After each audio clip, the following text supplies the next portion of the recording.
देश का अन्नदाता अगर हम बात करें किसानों की, तो किसान इसी तपती धूप में अपनी खेती के लिए खेतों में बैठता है। कड़कड़ाहती ठंड में किसान अपने खेतों पर होता है।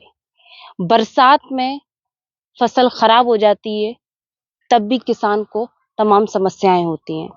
तो आज हम जानेंगे किसान नेता जो हमारे साथ इस वक्त मौजूद हैं, उनसे कि आखिर किसानों की क्या-क्या समस्याएं हैं, किसान का अब तक उत्थान क्यों नहीं हो पा रहा। तो हमारे साथ मौजूद हैं भारतीय किसान यूनियन टिकैत के जिलाध्यक्ष प्रेम अतुल यादव जी। अतुल जी, मैं आपके इस खेत में आई हूँ या देख रही हूँ, बहुत ज़्यादा हरा-भरा माहौल जो है मुझे महसूस हो रहा है। ऐसे में अगर मैं जानूँ किसान का अब तक उत्थान क्यों नहीं हो पाया, क्या कारण रहे? किसान की कोई बात सुनने के लिए तैयार नहीं है। किसानों पे सरकारों ने आंखें बंद कर ली हैं और किसान का बहुत उत्पीड़न हो रहा है और ना ही कोई किसान की जगह है। किसान अन्नदाता है।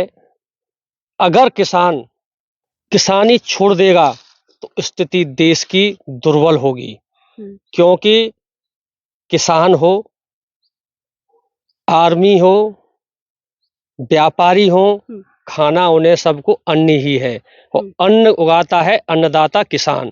और किसान की तरफ कोई किसी भी सरकार की नजर नहीं है। एमएसपी पे कोई कुछ नहीं हुआ।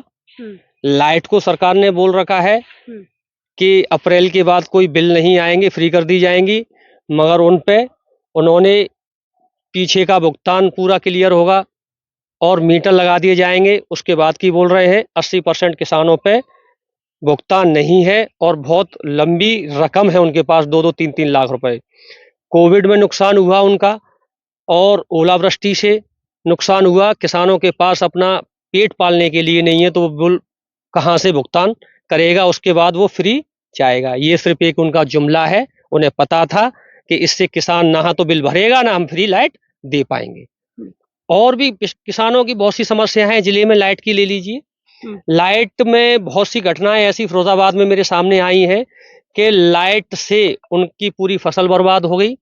उनके घर में एक बच्चा जल गया, उसका कोई भी मुआवजा उनके पास नहीं आया और उनका प्राइवेट नलकूप का पैसा बकाया था, उनका कनेक्शन काट दिया गया। कनेक्शन काटने के बाद उनकी अभी कुछ पूर्व पहले उन्होंने उनके खेत में फिर से तार टूट गया, मगर गनीमत रही कि फसल हरी थी तो आगजनी वगैरह नहीं हुई। तो उन्होंने खड़े होके कहा कि साहब मैं इस तार को नहीं जुड़ने दूंगा, मेरी पूर्व में बहुत नुकसान हुआ है, मेरे बच्चे की जान जाते जाते बची हुई है। और उसके बाद भी उसे धमकी दी गई कि तुम्हारे नाम में एफआईआर कर दी जाएगी। किसान बेचारा डर गया और लाइट को जोड़ के चले गए। अभी जसराना में करीब 100 से ज्यादा बीघा जमीन जली हुई है, गेहूं खाक हो गया है। सक्षम अधिकारी अभी कोई नहीं पहुंचा आश्वासन देने के लिए। कल हम गए, काफी रोष है जनता में, और जब उन्होंने धरना प्रदर्शन की बात की तो उनको धारा 144 लागू के नाम पर डरा के धमका के घर पे बिठा दिया गया। किसान की कोई सुनने वाला नहीं है। मगर मैं ये कह देना चाहता हूँ, किसान देश का अन्नदाता है, इनको सुननी पड़ेगी। अन्नदाता अगर रोड पे आया और घर बैठ गया तो स्थिति बहुत खराब होगी, क्योंकि अन्नदाता घर पे नहीं बैठ पाता, क्योंकि अन्नदाता है वो जानता है कि पूरे देश का मुझे पेट पालना है। अगर मैं घर पे बैठ जाऊंगा तो स्थिति विकराल होगी। अगर मैं जानना चाहूँ कि हम अभी एक खेत में ही हैं और यहाँ हम देख रहे हैं तमाम तरह की फसलें जो हैं वो लगी हुई हैं, तो एक किसान को फसल सींचने में किस किस तरह की परेशानियों का सामना करना पड़ता है, क्या क्या कठिनाइयां आती हैं? अगर किसान अपनी शुरू से लेके लास्ट तक हर चीज को अपना जो समय खराब करता है और जो पैसे लगाता है, तो कोई भी उसकी कीमत नहीं दे सकता। ये तो कीमत किसान उतनी ही उम्मीद रखता है कि मैं आने वाले समय में अपनी फसल बो सकूं, अपने बच्चों को पढ़ा सकूं, और हारी बीमारी उनके घर में हो, मेडिकल इश्यूज हो, तो उनमें बस इससे ज्यादा उम्मीद उसको नहीं रहती। और सरकार इन उम्मीदों पे भी खरा नहीं उतर रही है। खेती के वक्त क्या क्या परेशानी आती है? खेती के वक्त आपने देखा होगा, अभी धूप में खड़े हुए हैं हम, 1 घंटे में ये कंडीशन हो रही है हमारी कि हम ये चाह रहे हैं कि कितनी देर में वाइट खत्म हो, हम घर जाएं। किसान को तो 8 घंटे अभी इसी में रहना है, खेतों में गल्ले कर रहे हो। यहाँ गर्मी नहीं है, यहाँ तो माहौल अच्छा है, पेड़ है, इसमें पानी लगा हुआ है, इसकी ठंडक है। आपने देखा होगा भूसे का काम हो रहा है, भूसा कितना गर्म होता है, उसमें लगा हुआ है, खुशी लगा हुआ है। पर किसान को दुख जब होता है कि उसके वाजिब दाम नहीं मिलते उसको, और वो उन्हें अगर मिल जाए तो फिर सब कुछ हो जाए। अच्छा, अगर हम बात करें प्राकृतिक जब मौसम बदलता है तो उस मौसम में किस तरह की स्थिति जो है आती है, और किस तरह से किसान की जो फसल है वो बर्बाद होती है? किसान पूरा प्राकृतिक पे निर्भर है। किसान को ये पता नहीं रहता ये मैं फसल बो रहा हूँ, इसका होना क्या है। बहुत सी देख लीजिए, गेहूं की फसल है, ओलावृष्टि से किसानों की खत्म हो गई। बहुत आस किए हुए बैठा था किसान। मैं क्योंकि एक किसान परिवार से हूँ, खेती किसानी मैंने बहुत बड़े पैमाने पे की है। किसान जब खेती करता है तो उसी दिन से उसकी आस होती है कि बेटी की शादी करनी है, क्या बेटे के एडमिशन करना है, या उसका कर्जा देना है।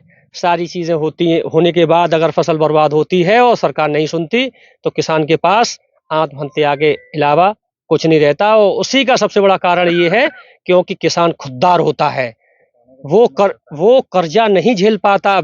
जब उसे लगता है कि मैं कर्जा दे नहीं सकता और कर्जे को मैं पटाना भी चाहता हूँ, फिर हताश होकर किसान आत्महत्या की तरफ जा रहा है। सरकार तो किसान बीमा और तरह तरह की योजनाएं चला रही है, किसान की आमदनी दोगुनी की बात कर रही है। अगर किसान की आमदनी दोगुनी हो जाए तो किसान आंदोलित नहीं रहे।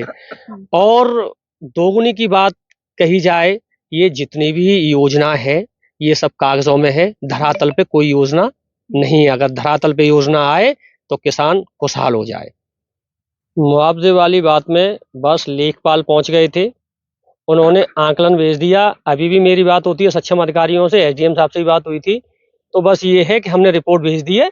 शासन से जैसे ही कुछ आता है हम आपको बताते हैं। और ये ओलावृष्टि इस बार की नहीं है, पिछली बार भी ओलावृष्टि हुई थी, उसमें कुछ नहीं आया किसी भी किसान के लिए। सच्चाई तो ये है कि किसान को कुछ मिलना नहीं है, मगर किसान को इंतजार के अलावा, क्योंकि किसान को तो इंतजार करने की आदत है, अपनी पूरी साल की कमाई को खेतों में रखता है और घर पे सोता है वो, तो बस यही आस है। ये तो सरकार ही बता सकती है, और हम इतना कहेंगे कि किसान के पास कुछ नहीं आया। मुझे तो नहीं लग रहा कहीं भी, क्योंकि अधिकतर लोगों के बकाया बिल हैं, और जब बकाया बिल है उनका मानक है कि बकाया बिल भुगतान हो जाएगा, मीटर लग जाएंगे, उसके बाद बिजली जो फ्री है वो उनको मिलेगी। और ये संभव है नहीं, किसान त्रस्त पड़ा हुआ है, बिल बकाया देने की स्थिति में है नहीं किसान, तो फ्री कहाँ से मिल जाएगी, वो देंगे नहीं। सरकार को सबसे पहले तो जो प्रतिनिधि हैं, जो टिकट दिए जाते हैं, वो किसानों से, और जो किसानों की बात रखें, ऐसे लोग जब तक संसद में और विधानसभा में नहीं जाएंगे तब तक किसानों की कोई सुनवाई नहीं होगी। हमारा संगठन आंदोलित है। आदरणीय राष्ट्रीय अध्यक्ष जी चौधरी नरेश टिकैत जी संघर्ष में है, राकेश टिकैत जी संघर्ष में है, और हम 12 महीने में 11 महीने रोड पे ही रहते हैं, किसानों की बातें उठाते हैं और उठाते रहेंगे। अगर हम बात करें फिरोजाबाद की किसानों की आज की डेट में क्या स्थिति है? किसानों की स्थिति बहुत ही ज्यादा निंदनीय है, वो देखा हुआ है सबका, उसमें कोई बताने की नहीं है। खेती किसानी से लोग पलायन कर रहे हैं। हमारे गांव में देखा जाए तो 80% किसान है, या तो उनकी ज़मीनें बंजर पड़ी हुई हैं, बंजर नहीं है तो बेचारा कोई खेती किसानी से बहुत ज़्यादा लगाव है हमारे जैसा, तो हम जैसों को लीज पे ज़मीन दे रहे हैं, वो ज़मीन की जा रही है और लोग कारखाने की तरफ, मजदूरी की तरफ पलायन कर रहे हैं, तो स्थिति बहुत खराब है। अगर मैं सरकार की बात करूं, सरकार के द्वारा बहुत किसानों की हितकारी कल्याणकारी योजनाएं चलाई जा रही हैं। ऐसे में कितनी फीसदी किसानों को उन योजनाओं का लाभ मिल पा रहा है? मेरे पास तो बहुत कम ऐसे लोग हैं कि वो ये कहते हों कि उन योजनाओं का लाभ मिल रहा है। केसीसी में बीमा होता है, वो कोई लाभ नहीं। और सबसे बड़ी ये मुआवजा जो है इन पे सरकार को विशेष ध्यान देना चाहिए, क्योंकि इस टाइम पे जो गेहूं की फसलें जो जल के बर्बाद हुई हैं, वो पूरी पकी हुई फसलें थीं। किसान को ज़रूरत थी उसकी, बेटियों की शादी करनी थी, किसी को अपने बच्चों की फीस जमा करनी थी, किसी के घर में हाली बीमारी वगैरह है उनमें ज़रूरत थी। तो इनमें तत्काल जल्द से जल्द एक टीम गठित करनी चाहिए और एक समय निर्धारित करना चाहिए कि इतने दिन में उनका मुआवजा आ जाएगा। सरकार की योजनाओं का बंदरगांठ कौन कर रहा है? अब ये सिस्टम ही है।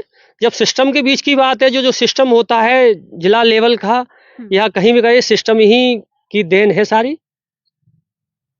फिरोजाबाद की कृषि विभाग के लिए अगर मैं कहूँ तो क्या लगता है कितना लाभ पहुंचाने का प्रयास कर रहा है विभाग? फिरोजाबाद में प्रयास ही किया जाता है। जो योजनाएं हैं, जैसे बहुत सी योजना ऐसी हैं कि फर्टिलाइजर वगैरह इनके लिए सारी चीज़ें, कि मेला भी ऑर्गेनाइज किया जाता है इनकी तरफ से कलेक्टेड में। वहाँ पूरी जानकारी तो नहीं है कि ट्रैक्टर भी आते हैं और कल्टीवेटर वगैरह जितने भी सामान्य यंत्र होते हैं किसानों को, उनके लिए पैसा आता है, पर मुझे कहीं नहीं लगा, कभी भी नहीं लगा। ऐसे मेले अगर आयोजित किए जाएं तो प्रचार प्रसार करना चाहिए क्षेत्र में, वहाँ किसान पहुँचे। पर मैंने ऐसा मेला बस कागजों में देखा है, मेला लगने के बाद पेपर में देखा है कि आज वहाँ कलेक्ट्रेट में मेला लगा हुआ था। अच्छा, भाई साहब अगर हम जानना चाहें कि किसान आज भी कहें कि मॉडर्न खेती नहीं कर पा रहा है, तो कहीं ना कहीं जानकारी का अभाव है, क्या माना जाए? मॉडर्न खेती का सबसे बड़ा कारण ये है कि किसान अभी संपन्न नहीं है, क्योंकि मॉडर्न खेती के लिए पैसे चाहिए होंगे, व्यवस्थाएं चाहिए होंगी। जब तक व्यवस्था नहीं होगी मॉडर्न खेती, ये सादा खेती नहीं कर पा रहे। गेहूं चावल और ये जो खेती है इनके लिए उसके पास पैसा नहीं है किसानों के लिए, तो मॉडर्न खेती कहाँ से कर ले? ऐसा नहीं है। अगर सरकार द्वारा अगर प्रोत्साहन दिया जाए और ट्रेनिंग सेंटर खोले जाएं तो किसान करेगा, आराम से करेगा, क्यों नहीं करेगा। जी बिल्कुल, बहुत बहुत शुक्रिया। तो किसानों को होने वाली किस तरह की समस्याएं, उन पर बात की। किसान आज की डेट में भी मॉडर्न खेती क्यों नहीं कर पा रहा, क्या कमी रह गई, कौन कमी कर रहा है, उस पर भी चर्चा की गई। देखते रहें आरके टीवी। नमस्कार। शिकोहाबाद में मध्यम वर्ग के परिवारों के लिए शिक्षा के नए आयाम खोल रहा होली पब्लिक स्कूल। सरकार द्वारा मान्यता प्राप्त फुल्ली इंग्लिश मीडियम स्कूल। घर से बाहर घर जैसी आवासीय सुविधाएं पाएं, कम खर्च में उच्च गुणवत्ता, कंप्यूटर की पढ़ाई के साथ सांस्कृतिक एक्टिविटी, स्पोर्ट्स एक्टिविटी के साथ हम कराते हैं सैनिक, मिलिट्री, नवोदय एवं विज्ञान ज्ञान जैसी अन्य तैयारियां। हमारा उद्देश्य बच्चे का हो बेहतर भविष्य, कम खर्च में हायर एजुकेशन, दूर दराज के विद्यार्थियों को लाने ले जाने की उचित व्यवस्था। प्रवेश के लिए शीघ्र पधारें। हमारा पता near Krishna resort, Madhoganj, Shikohabad, Firozabad. Mobile number 9456628310। गरीब, असहाय एवं बेटियों के लिए प्रवेश में विशेष छूट।